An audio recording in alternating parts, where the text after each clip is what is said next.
Am I really good enough for you? You are the one I want. I don't want to marry anyone else. My fiancée, Emily, said this with a smile. Moreover, Emily is a president's daughter. I, a single part-time employee in my 30s, was an unlikely match for her. My name is Michael. I've been dating Emily for 3 years. Our meeting was thanks to a high school classmate, David, who took me to a matchmaking party. It was a small gathering, held locally, with people from nearby areas participating. There, Emily, who had approached me while I was spacing out, talked to me. At the party, being a part-time employee, I got cold attitudes from the women who looked down on me. I've been working part-time to take care of my sick mother, but she's getting better, and now I'm aiming for a full-time position. I honestly shared, but the chilly gazes remained. Well, I guess it can't be helped. I was almost giving up when Emily showed a completely opposite attitude. Oh, you work in the deli section of a supermarket. Then you must be good at cooking. Well, I am good at making quiches. Quiches, I love quiche Lorraine. Unlike me, Emily was an office worker at a mid-sized company. She had a stable salary and was in her early 20s, so young. I couldn't understand why she approached someone like me. Because you looked as bored as me. She replied with a laugh when I asked. Then she asked me, "Hey, which supermarket do you work at?"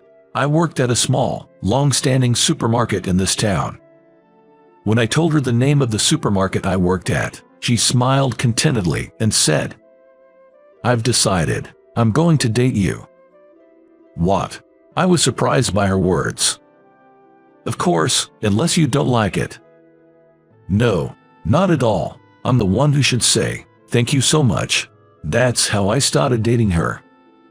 Sorry to ask again, but are you really sure about someone like me? When I asked for confirmation, she replied in a sulky manner, "Because I wanted to be with you." As we were in our 30s, naturally we thought about marriage. But Emily was still 24. She was more than 10 years younger than me, and from an outsider's perspective, she might have seemed to have chosen the wrong partner. I don't need a reason to like you, or, is there something you're dissatisfied with? No, of course not. It's just that sometimes I wonder why me. There was another reason I hesitated about dating her. It was because she was a president's daughter. Moreover, to my surprise, the president of the company that owns the supermarket you work at is my father. She confessed this to me within a week of dating. That's why, when I met you at the matchmaking party, I felt there must be some connection with you, Emily said. I was speechless at her words. She had been encouraged to go on matchmaking dates before but never found anyone interesting, so she decided to go to a party with a friend. Yet, an office worker from a mid-sized company and a part-time supermarket employee like me. Even that was an unlikely match, let alone the fact that her family owned a business. You don't want to break up, do you? Just as I was about to say we were an unlikely match, she glared at me. While I was stunned, I apologized to her, looking down, saying, "No, it's not like that, sorry. Time flew by just like that, and it was only a few days ago that she said, "I think it's about time we start thinking about getting married." I said, "Of course, I've been thinking about it too," and she smiled, took something out of her bag, and held it out to me. "Here you go, an engagement ring. Isn't it usually the man who gives that?" When I told her my surprise, she said, "It's okay, isn't it? A woman can give it too." And that's how we became engaged. Now, I had to meet her parents. "Won't your parents oppose us?" "Don't worry, my dad isn't that kind of strict person." Okay, but still, a part-timer like me and you, it's like we're from different worlds. That doesn't matter, I want you. Hearing Emily say that, I fell silent. Right, my job now is to make Emily happy. It's the first time I've met someone who cares so much about me. I realized I had to cherish her. Got it, I'll try my best to become the man worthy of you. I smiled and replied to her, "I don't know if your parents will like me, but I'll do my best." "Thank you." When we went to greet her parents, surprisingly, they accepted me smoothly. Her father, as I heard, was a son-in-law himself, and had come from the countryside when he was young, struggling a lot. He had a tough time when he wanted to marry because her grandfather, who ran the supermarket, opposed it initially. Because of that, he thought that when his daughter brought home a marriage partner, he would approve unless there was a serious reason not to.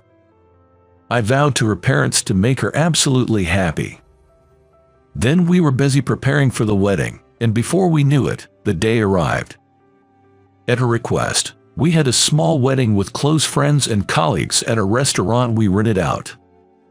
We had already greeted the family, so they didn't come. It was a casual party. I was nervous all morning and went to the venue. Little did I know that a terrible misfortune would strike on the wedding day. It happened right before the party started. My boss, Jack, suddenly came up to me and asked, "Hey, how did a guy like you manage to win over the boss's daughter?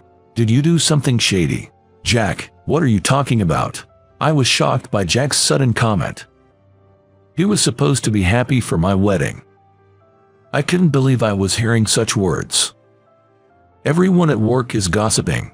They say Michael must have used some dirty tricks to win the president's daughter's heart. Yeah, right. Like a part-timer could marry a president's daughter. Jack and other colleagues chuckled at me. People around started to glance over. A tense atmosphere surrounded us, and all I could do was bow my head and endure. "What's going on here?" Then, Emily's angry voice echoed.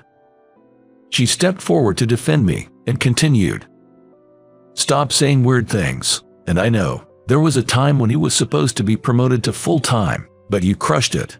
You even deliberately put a foreign object in his quiches to create a complaint." "Emily, that was just my guess."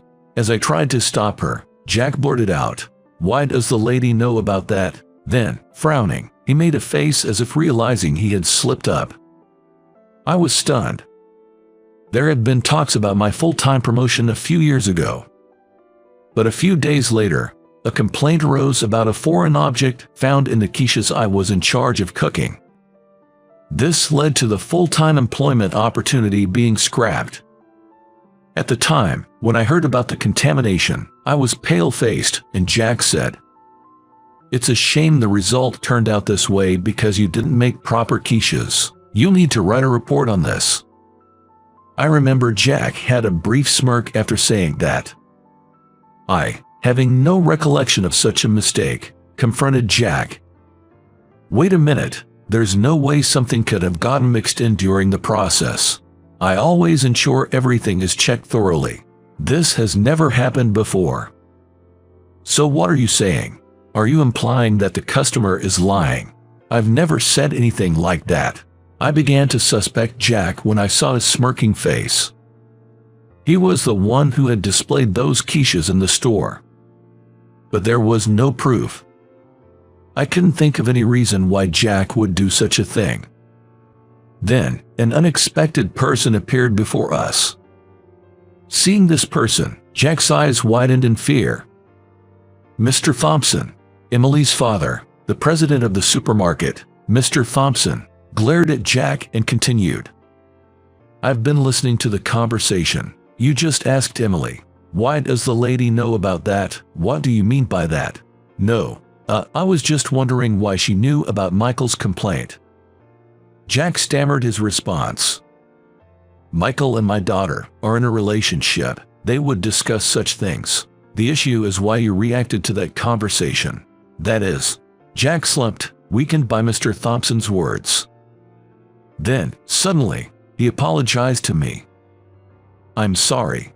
I thought if you became a full-time employee, my position would be at risk." Why would that be the case? That is, Jack fumbled for words at my question. "Let's discuss this in another room." "Yes." Mr. Thompson said this and walked away with Jack. As they left the venue, we looked at each other. Why did Jack do such a thing?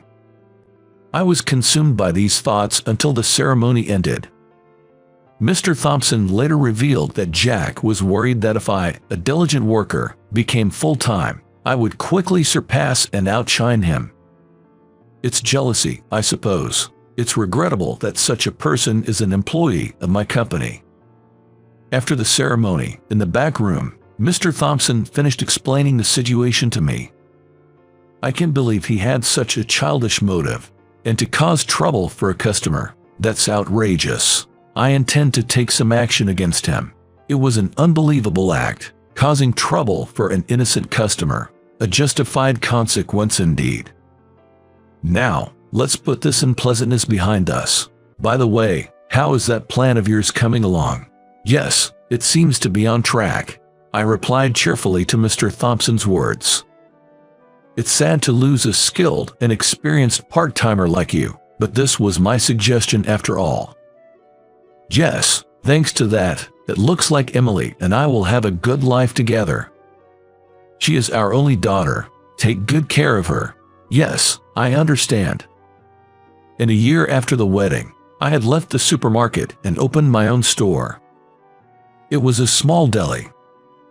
We managed to open the store with savings I had accumulated over the years and Emily's savings. I was surprised when your father suggested I start my own shop. Owning a deli has been my dream since high school. High school, huh? To think we had met back then.